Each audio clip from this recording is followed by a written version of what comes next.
Class 12 UP board के प्यारे विद्यार्थियों, स्वागत है आप सभी का शिवम लेक्चरर में। भूगोल का पेपर है जो 26 फरवरी 2026 के लिए सबसे ज़्यादा महत्वपूर्ण है। मेरे प्यारे बच्चों, पूरा पेपर एकदम अच्छे से आंसर के साथ हल करके आपको बताने वाले हैं, तो आप लोग वीडियो को पूरा अंत तक देखिएगा। यदि आप वीडियो को पूरा अंत तक देखते हैं तो ये मेरी गारंटी है कि आप बोर्ड एग्जाम 2026 में भूगोल में 70 में 65 प्लस अंक लेकर आओगे मेरे प्यारे बच्चों। यह एक वायरल पेपर है, सेम ऐसा ही पेपर आपके बोर्ड एग्जाम 2026 में पूछा जाएगा और यह पेपर प्री बोर्ड एग्जाम के लिए भी इम्पोर्टेंट है। समय 3 घंटे 15 मिनट का होता है मेरे प्यारे बच्चों और पूर्णांक होता है 70 का। यहाँ पर थोड़ा सा निर्देश देख लेते हैं। निर्देश में क्या है? प्रारंभ के 15 मिनट परीक्षार्थियों को प्रश्न पत्र पढ़ने के लिए निर्धारित है। सभी प्रश्न करने अनिवार्य हैं। प्रश्न संख्या 1 से 8 बहुविकल्पीय है और प्रश्न संख्या 9 से 16 अति लघु उत्तरीय प्रश्न है जिनका उत्तर आपको लगभग 20 शब्दों में देना है। और प्रश्न संख्या 17 से 22 लघु उत्तरीय प्रश्न है जिनका उत्तर आपको लगभग 50 शब्दों में देना है। और प्रश्न संख्या 23 से 24 विस्तृत उत्तरीय प्रश्न है जिनका उत्तर आपको 150 शब्दों में देना है। और प्रश्न संख्या 25 से 26 मानचित्र कार्य है। सभी प्रश्नों के निर्धारित अंक उसके सामने अंकित हैं कि कौन सा प्रश्न कितने अंक का है। तो सभी लोग वीडियो को लाइक करेंगे, चैनल पर नए होंगे चैनल को सब्सक्राइब करेंगे, शेयर करेंगे।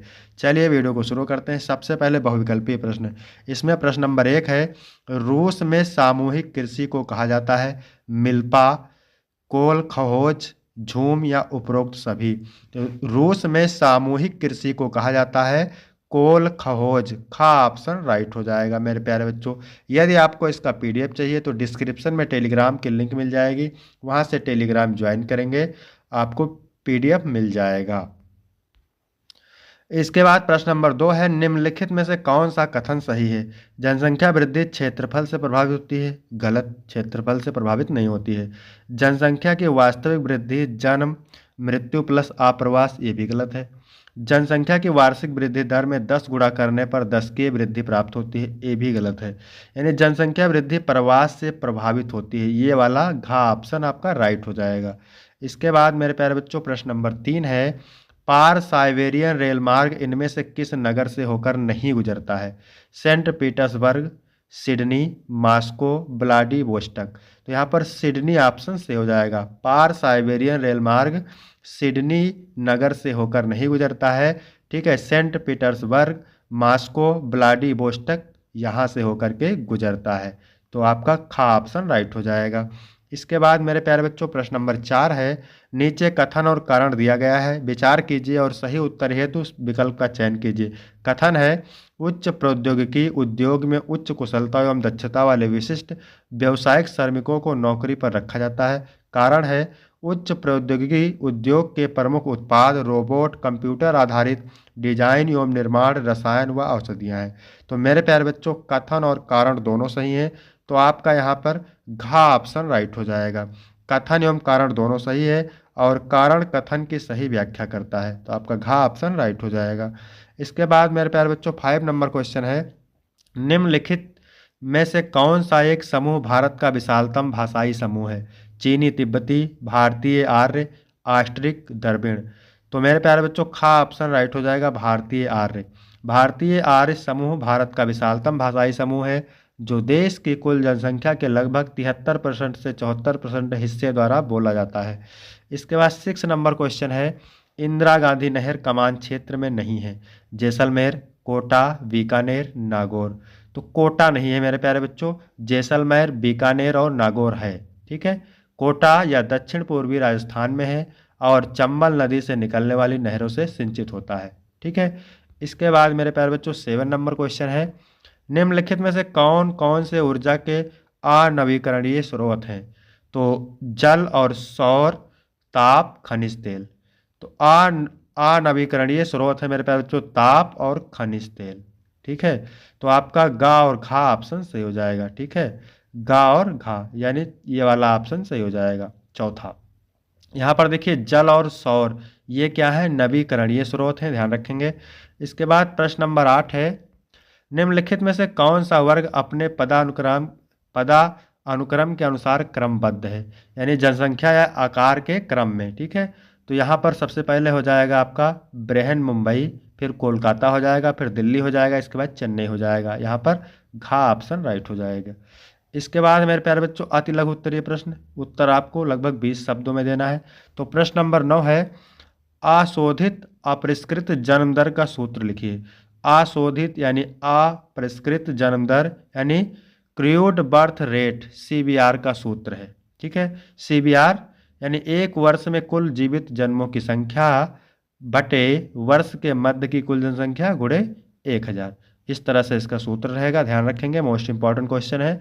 इसके बाद 10 नंबर क्वेश्चन है, भूमध्य सागरीय कृषि के किन्हीं 4 क्षेत्रों के नाम लिखिए।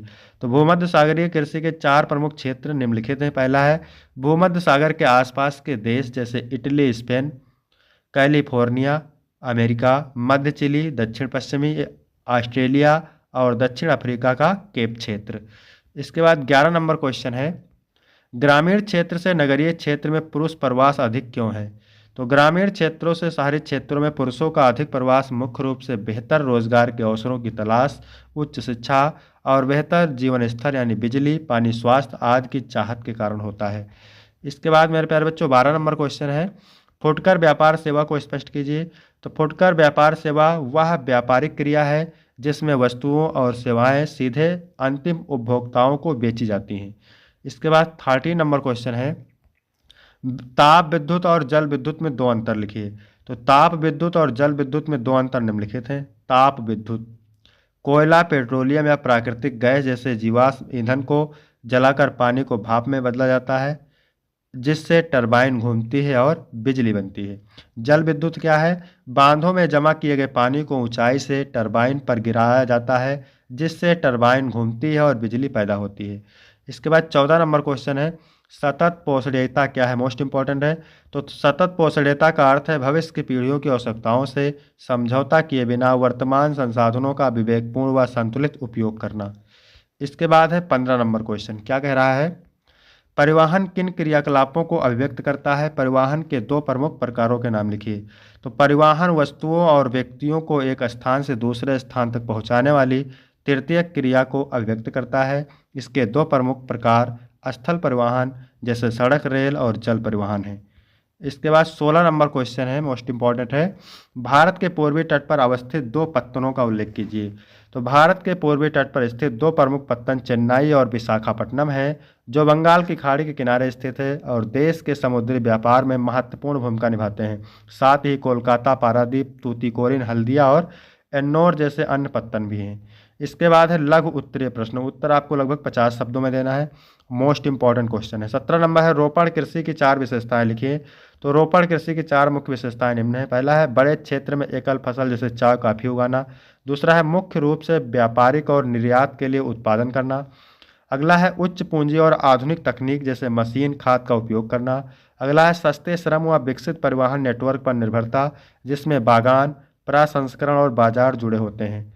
इसके बाद है 18 नंबर क्वेश्चन, क्या कह रहा है, डेयरी कृषि का क्या महत्व है। विश्व में यह नगरीय और औद्योगिक केंद्रों के निकट मुख्य रूप से क्यों की जाती है, इसके कोई 2 कारण लिखिए। तो डेयरी कृषि दुधारू पशुओं के पालन पोषण को सबसे उन्नत और कुशल प्रकार है जो मुख्य रूप से दूध और दुग्ध उत्पादों के लिए की जाती है।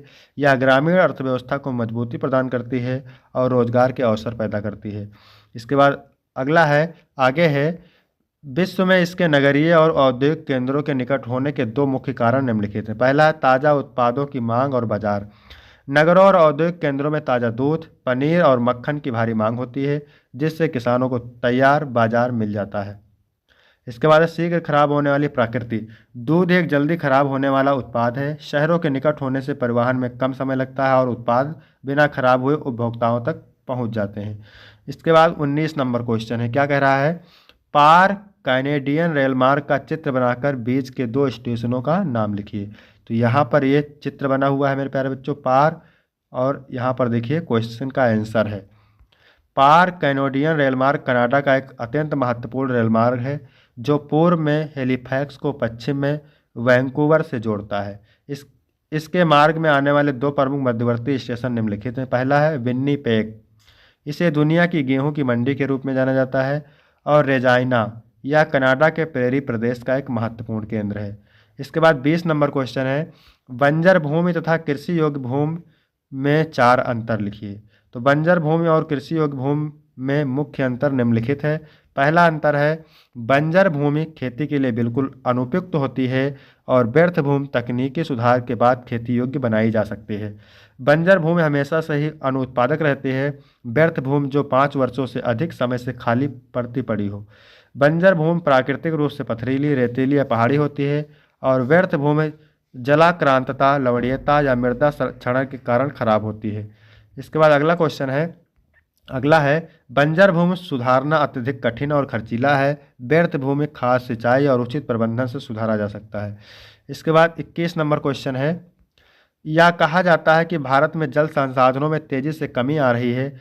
जल संसाधन की कमी के लिए उत्तरदायी कारकों की विवेचना कीजिए। तो भारत में जल संसाधनों की कमी के लिए निम्नलिखित कारक उत्तरदायी हैं। पहला है जनसंख्या वृद्धि। बढ़ती जनसंख्या के कारण घरेलू उपयोग और खाद्यान्न उत्पादन हेतु जल की मांग तीव्र गति से बढ़ी है। औद्योगिकरण और शहरीकरण। उद्योगों और शहरों में जल की भारी खपत और उनके द्वारा किया जाने वाला जल प्रदूषण उपलब्धता को घटा रहा है। अत्यधिक दोहन, इसमें लिखेंगे कृषि में सिंचाई के लिए भूजल का अनियंत्रित उपयोग जल स्तर को नीचे गिरा रहा है। जलवायु परिवर्तन, वर्षा की अनिश्चितता और मानसून के बदलते पैटर्न से जल स्रोतों का पुनर्भरण नहीं हो पा रहा है। इसके बाद 22 नंबर क्वेश्चन है, नीचे दिए गए रेखाचित्र का अध्ययन कीजिए तथा निम्नलिखित प्रश्नों का उत्तर लिखिए। रेखाचित्र वर्ष 2012-13 से 16-17 के दौरान भारत के विदेश व्यापार में निर्यात एवं आयात के बीच अंतर का फैलाव। ठीक है, का नंबर है इसमें क्या कह रहा है, देखिए किस वर्ष में निर्यात तथा आयात के बीच अंतर न्यूनतम है, उस वर्ष में हमारे अंतर्राष्ट्रीय व्यापार में कितना घाटा हुआ है। तो वर्ष 2016-17 में निर्यात तथा आयात के बीच का अंतर न्यूनतम रहा है। इस वर्ष के दौरान भारत का अंतर्राष्ट्रीय व्यापार घाटा लगभग 38.09 बिलियन या भारतीय रुपये में लगभग $7,85,82,82। ठीक है, कितना रहा है, 7,85,82,82 रहा। इसके बाद है खा नंबर, इसमें क्या कह रहा है, किस वर्ष भारत का आयात सर्वाधिक रहा। तो वर्ष 2012-13 में भारत का आयात सर्वाधिक रहा जिसका मूल्य लगभग 490.7 बिलियन था। इसके बाद है दीर्घ उत्तरीय प्रश्न, उत्तर आपको लगभग 150 से 200 शब्दों में देना है, मोस्ट इंपॉर्टेंट है।